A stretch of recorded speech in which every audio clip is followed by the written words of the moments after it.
ওপালি ও দিব্যর কিডন্যাপের ব্যাপারে মেঘনাদকে চেপে ধরলো গঙ্গা ও অর্জুন। হ্যাঁ বন্ধুরা, এমনটাই দেখা যাবে। বিস্তারিত জানতে ভিডিওটিতে লাইক দিয়ে চ্যানেলটি সাবস্ক্রাইব করে শুরু থেকে শেষ অবধি দেখতে থাকো। গল্পের শুরুতেই দেখা যাবে গঙ্গাকে টেরোরিস্টরা অ্যাটাক করলে তখনই অর্জুন বলতে থাকে, তোমরা যতই চেষ্টা করো এখান থেকে বেরোতে পারবে না, তাই বলছি ওকে ছেড়ে দাও, একদম একদম ওকে ধরতে আসবে না। এরপরে দেখা যাবে তখন এই কথা শুনে টেরোরিস্টরা বলতে থাকে, একদম এদিকে এগিয়ে আসার চেষ্টা করবে না, এ কথাটা মাথায় রেখো।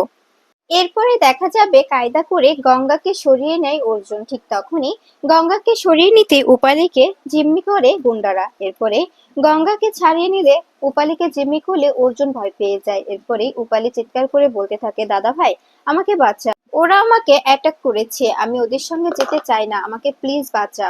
এরপরে দেখা যাবে এ কথা শুনে অর্জুন বলতে থাকে, তুই চিন্তা করিস না উপালি, আমি তোকে বাঁচিয়ে নেব, তোর কোনো ক্ষতি হতে দেব না, আমি যে করে হোক আমি তোকে রক্ষা করব।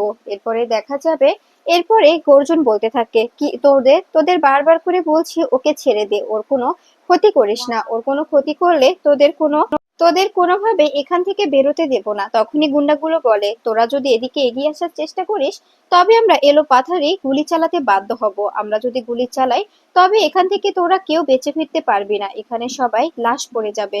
এরপরে অর্জুন বলতে থাকে, তোরা কিচ্ছু করতে পারবি না, বলছি ছেড়ে দে, একদম একদম বাড়াবাড়ি করবি না, এখনো সময় আছে, যদি নিজেদের ভালো চাস তবে ছেড়ে দে, অযথা ঝামেলা করিস না। এরপরে দেখা যাবে মন্ত্রী বলতে থাকে, আপনারা প্লিজ শান্ত হন, আপনারা আপনারা এভাবে কোনো রকম হঠকারী সিদ্ধান্ত নিতে পারেন না, আপনাদের কোনো রকম কোনো রাইট নেই, ওরা ওরা কোনো কিছু করে ফেলতে পারে, দেখতেই তো পাচ্ছেন ওরা কতটা ভয়ঙ্কর হয়ে আছে। এরপরেও যদি আপনারা বেশি বাড়াবাড়ি করেন তবে ওরা যদি কোনো রকম কোনো ডিসিশন নিয়ে ফেলে তখন কিন্তু কোনোভাবে আটকানো যাবে না। এরপরে গঙ্গা সামনে গিয়ে দাঁড়িয়ে পড়ে আর বলতে থাকে, আপনারা তো প্রথমে আমাকে ধরেছিলেন তাই না, আমাকেই নিয়ে চলুন, উপালি দিদিকে ছেড়ে দিন, আমি উপালি দিদিকে কিছুতেই নিয়ে যেতে দেব না, কিছুতেই নয়, উপালি দিদিকে আমি এখান থেকে এক বিন্দুও নড়তে দেব না। তখনই এই কথা শুনে গুন্ডাগুলো বলতে থাকে, আমাদের সঙ্গে পেঁয়াজি করতে এসেছি, আমাদের সঙ্গে বাড়াবাড়ি করতে আসিস না, আমাদের সঙ্গে বাড়াবাড়ি যত করতে আসবি ততই হিতে বিপরীত হবে, তোরা তোরা কিন্তু ফেঁসে যাবি, খুব বাজেভাবে ফেঁসে যাবি, কথাটা যেন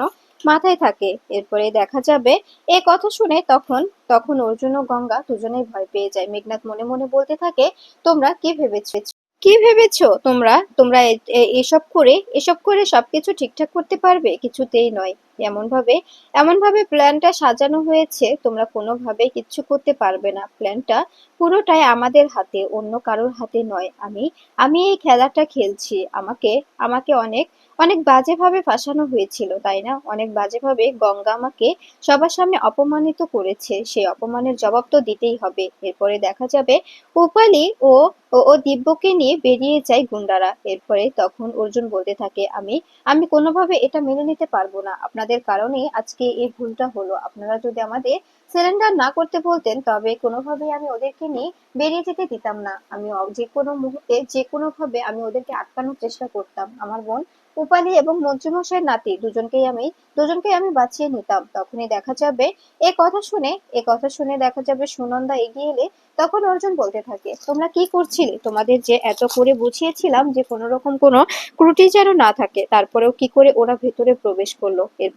এরপরে দেখা যাবে চঞ্চল এসে বলতে থাকে, অর্জুন তখন যদি আমরা কোনোভাবেই তোমাকে তোমাকে যদি থামতে না বলতাম তবে ওরা যেভাবে এলো পাথারি গুলি চালাতে লাগিয়েছিল তবে তো একটা মহা বিপদ হয়ে যেত তাই না, আমাদের একজন অফিসারকে নিজের প্রাণ দিয়ে তার মূল্য চোকাতে হলো। এরপরে অর্জুন কাঁদতে থাকে আর বলতে থাকে, আজকে আমাদের ডিপার্টমেন্টের একটি ছেলে আমাদের ছেড়ে চলে গেল, এটা কি হবার ছিল, আমাদের আমাদের একটু গাফিলতির কারণে এমনটা হয়েছে। আমি বারবার বারবার সবাইকে নিয়ে এতটা মিটিং করলাম, সবাইকে এতভাবে বুঝিয়ে দিলাম যে কোনোভাবে যেন ভিতরে কেউ প্রবেশ করতে না পারে, সন্দেহভাজন কেউ যেন ভেতরে ঢুকতে না পারে, তারপরেও যে কি করে ঢুকলো। এরপরে মন্ত্রী এসে অর্জুনকে দোষারোপ করতে থাকে আর বলতে থাকে, এই শুনেছিলাম যে তুমি বেস্ট একজন এসিপি, তবে তোমার এরকম একটা ভুল কি করে হলো, আমার নাতিকে যে কোনো মূল্যে ফিরে পেতে চাই আমি, আমার নাতির যদি কোনো ক্ষতি হয় এটা আমি মেনে নেব না, আমি তোমাকে ক্ষমা করব না, তোমার কপালে অশেষ দুঃখ আছে, যে করে হোক আমার নাতিকে ফিরিয়ে দাও, তা না হলে কিন্তু তোমার চাকরি দিয়ে টানাটানি পড়ে যাবে। এরপরে দেখা যাবে অনিমেষ বলতে থাকে, প্লিজ স্যার আপনি একটু শান্ত হন, এভাবে এভাবে উত্তেজিত হবেন না, এভাবে উত্তেজিত হয়ে কি হবে বলুন।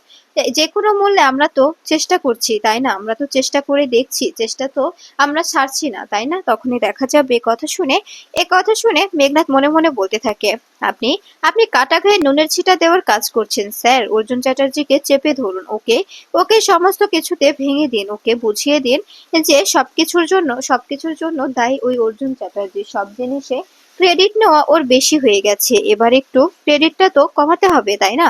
এরপরে দেখা যাবে সন্দীপন বলতে থাকে, স্যার দেখুন আমি আমি রিটায়ার্ড ডিসি সন্দীপন চ্যাটার্জি, আমার মেয়ে উপালি চ্যাটার্জিকে ওরা নিয়ে গেছে, তাই আপনাকে আমি রিকোয়েস্ট করব যে আপনি প্লিজ একটু শান্ত হয়ে ব্যাপারটা দেখবেন, তারপরে না হয় আমরা আমরা সমস্ত কিছু খতিয়ে দেখব। আমি তো বলছি আমার মেয়েও ওদের কাছে আছে, আপনার নাতি শুধু একা নয়, আমার নিজের মেয়ে, আর আমার মেয়ে যদি কিছু হয় আমি বাঁচবো না, এটা বিশ্বাস করেন আপনি।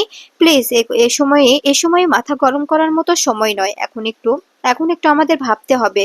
এখন যে কোনই হোক একটা প্ল্যান সাজাতে হবে, আর সেই প্ল্যান অনুযায়ী আমাদের আমাদের সমস্ত রকম ডিসিশন নিতে হবে, হঠকারী সিদ্ধান্ত নিলে চলবে না। এরপরে দেখা যাবে অর্জুন বলতে থাকে, জেঠু আমি বুঝতে পারছি না যে আমি উপালি উপালি এবং এবং ওই দীপুকে কি করে বাঁচাবো, ওকে কে বাঁচাতে হবে। এরপরে দেখা যাবে এ কথা শুনে মেঘনাথ মনে মনে বলতে থাকে, যতই চেষ্টা করো অর্জুন চ্যাটার্জি, কোনোভাবেই তুমি বাঁচাতে পারবে না, কোনোভাবেই না। তোমার হাতে কিছুই থাকবে না, সবকিছু তোমার হাতের বাইরে চলে যাবে।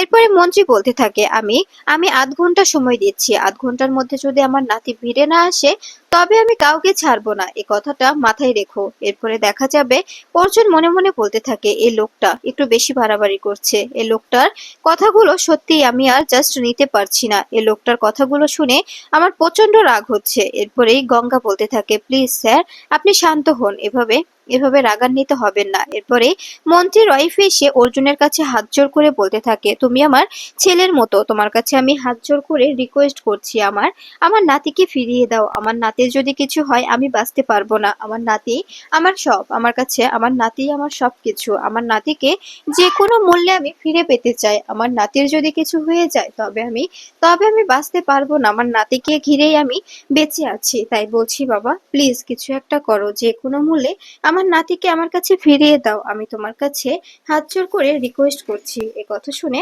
তখন দেখা যাবে তখন গঙ্গা বলতে থাকে, সত্যি মানুষটা কতটা কষ্ট পাচ্ছে ওনার ওনার নাতির জন্য, কিন্তু আমাদের রূপালী দিদিও তো আছে, আমরাও তো কষ্ট পাচ্ছি তাই না। এরপরে দেখা যাবে গঙ্গা বলতে থাকে, আমার কেমন যেন দারোগা বাবুকে সন্দেহ হচ্ছে, এই লোকটা থেকে আমি কোনোভাবে সন্দেহ ঘোরাতে পারি না, যত চেষ্টা করি এই লোকটা থেকে সন্দেহ ঘোরানোর ততই আরো এই লোকটাকে আমার সন্দেহ হয়, আমি কোনোভাবে এই লোকটাকে বিশ্বাস করতে পারি না। এরপরে মেঘনাথ মুচকি মুচকি হাসতে থাকে আর মনে মনে বলতে থাকে, অর্জুন চ্যাটার্জি চেষ্টা করে দেখো কোনো কিছু করতে পারো কিনা, কিচ্ছু করতে পারবে না, কিচ্ছু না, এমন ভাবে এবার খেলাটা খেলেছি, এবার আর তোমার সাধ্য নেই যে খেলাটা থেকে নিজেকে মুক্তি করবে, এই খেলাটা তোমাকে এবার হারিয়ে দেবে, এবার তোমাকে হারতে হবে, অনেক তো আমার সঙ্গে টেক্কা নিতে এলে তাই না, এবার তোমাকে আর কোনোভাবেই আমি আমি জিততে দেব না, এবার এই খেলাটাই জিতবো, আমি জিতবো, তোমার রেপুটেশন নিয়ে আমি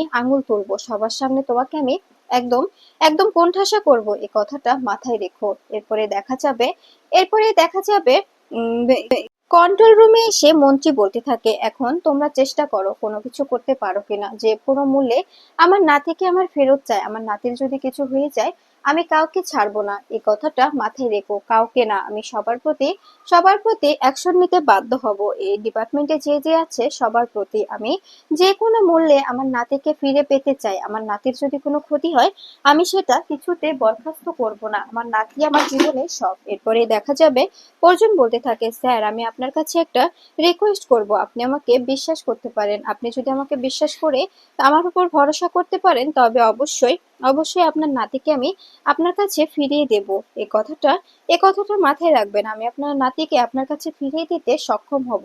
এ কথা শুনে তখন দেখা যাবে তখনই দেখা যাবে মন্ত্রী বলতে থাকে, আমি তোমার উপর বিশ্বাস করছি, কিন্তু আমার নাতির যদি কিছু হয় আমি কিন্তু তোমাকে কিছুতে ছেড়ে কথা বলবো না। এই কথাটা আমি বারবার করে বলছি, আমার নাতির কিছু হলে আমি তোমাকে একদম ছেড়ে কথা বলবো না। আমার নাতিকে যে কোনো মূল্যে আমি ফেরত পেতে চাই।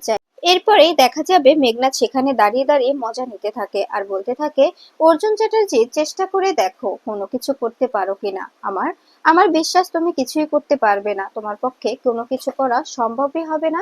অনেক তো অনেক তো বার বেড়েছিলে, তাই না? অনেক অনেক আমাকে সবার সামনে ছোট করেছো, জেঠুর মার খাইয়েছো, আমাকে সবার কাছে ছোট করেছো। এবার এবার তুমি বুঝবে ঠেলা, এবার বুঝবে। তো এবার বুঝবে কাকে বলে অপমানের কি প্রয়োজন, অপমানের কি জ্বালা। এরপরে দেখা যাবে অর্জুন বলতে থাকে, এক্ষুনি আমার বিশ্বাস এক্ষুনি কোনো কোনো মুক্তিপণের ফোন আসবে, আর সেই ফোনটার অপেক্ষায় করছি আমরা। সেই ফোনটা এলে আমরা সমস্ত কিছু বুঝে যাব যে কেন ওরা এদেরকে অ্যাটাক করলো, কেন এখান থেকে ওদেরকে তুলে নিয়ে যাওয়া হলো, সমস্ত কিছু। তখনই মন্ত্রী বলে, কখন ফোন আসবে? এখনো তো ফোন আসছে না। এখনো এখনো ফোন আসার কোনো নামগন্ধই নেই। ফোনটা কি আদৌ আসবে, নাকি নাকি ফোন আসবে না, শুধু আমাকে আশ্বাস দিয়ে রেখেছো? আমি তোমাকে আগামী 2 ঘন্টা সময় দিলাম, 2 ঘন্টার মধ্যে আমার নাতিকে ফিরিয়ে না দিতে পারলে তোমার অবস্থা আমি খারাপ করে ফেলবো, তোমার চাকরি নিয়ে আমি টানাটানি করে ফেলবো, তোমাকে আমি জেল হাজত খাটাবো। তোমাদের পুলিশের এই অনুষ্ঠানে এসে যে আমার এত বড় ক্ষতি হবে আমি জানতাম না। যদি জানতাম তবে আমি কিছুতেই আসতাম না। এই অনুষ্ঠানে আসার কোনো ইচ্ছে ছিল না আমার, শুধুমাত্র শুধুমাত্র দায়বদ্ধতার কারণে এসেছিলাম। কিন্তু কে জানতো এখানে আসাটাই আমার জন্য কাল হয়ে দাঁড়াবে।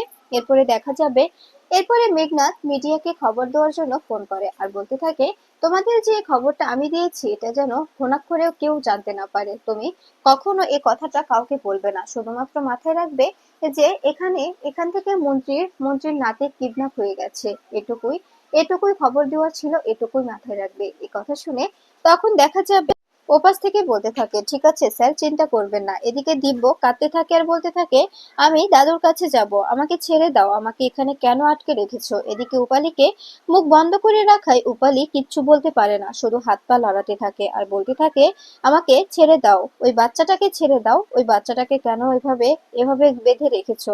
এরপরে দেখা যাবে হঠাৎই হঠাৎই মন্ত্রীর ফোনে ফোন আসে। মন্ত্রীর ফোনে ফোন এলে তখনই ফোন রিসিভ করে দেখতে পায় ওপাশ থেকে দিব্য ও উপালি উপালি বন্দি অবস্থায় বসে আছে। এরপরে দিব্য কাঁদতে থাকে আর বলতে থাকে, দাদু, আমাকে নিয়ে যাও, আমি এখানে থাকবো না। তখনই মন্ত্রী বলে, দাদু ভাই, তুমি চিন্তা করো না, আমি আসছি, তোমাকে আমি নিয়ে আসবো, তোমাকে নিতে আমি আসছি, তুমি একদম ভাববে না। এই বলে মন্ত্রী কান্নায় ভেঙে পড়ে আর বলতে থাকে, আমার নাতিটা কতটা কষ্ট পাচ্ছে, আমার নাতিটাকে যে করে হোক যে কোনো মূল্যে ফিরে পেতে হবে। এদিকে দেখা যাবে গঙ্গা বলতে থাকে, আমাকে আমাকে কোনো একটা প্ল্যান অবশ্যই করতে হবে, যে প্ল্যানটাতে আমি উপালি দিদি ও ও পটলা বাবুকে দুজনকে ফিরিয়ে আনতে পারবো। এরপরে দেখা যাবে মুক্তিপণ চাইলে তখনই গঙ্গা অর্জুনকে বলতে থাকে, স্যার, আমাদের আমাদের উচিত ওদেরকে মুক্তিপণ দিতে রাজি হওয়া, ওখানটাতে যাওয়া আমাদের দরকার। এরপরে দেখা যাবে গঙ্গার কথা শুনে অর্জুন ও গঙ্গা মুক্তিপণের টাকা নিয়ে সেখানে যায়। সেখানে গিয়ে দেখা যায় টাকা দিয়ে বলতে থাকে, এক হাতে টাকা নাও আর এক হাতে ওদেরকে ছেড়ে দাও। এরপরে দেখা যাবে এরপরেই গুন্ডাগুলো বলতে থাকে, আমাদের তো আরেকটা ডিমান্ড আছে, আমাদের আমাদের ওস্তাদ তোমাদের জিম্মিতে আছে, ওনাকে ছেড়ে দিতে হবে। এ কথা শুনে অবাক হয়ে যায় অর্জুন। অর্জুন বলতে থাকে, তার মানে যাকে আমি 2 বছর আগে এত কষ্ট করে নিজের প্রাণের ঝুঁকি নিয়ে অ্যারেস্ট করেছিলাম তাকে ছাড়ার কোনো প্রশ্নই আসে না। তখনই গুন্ডাগুলো বলে, না ছাড়লে তো আমরা এদেরকেও ছাড়তে পারবো না।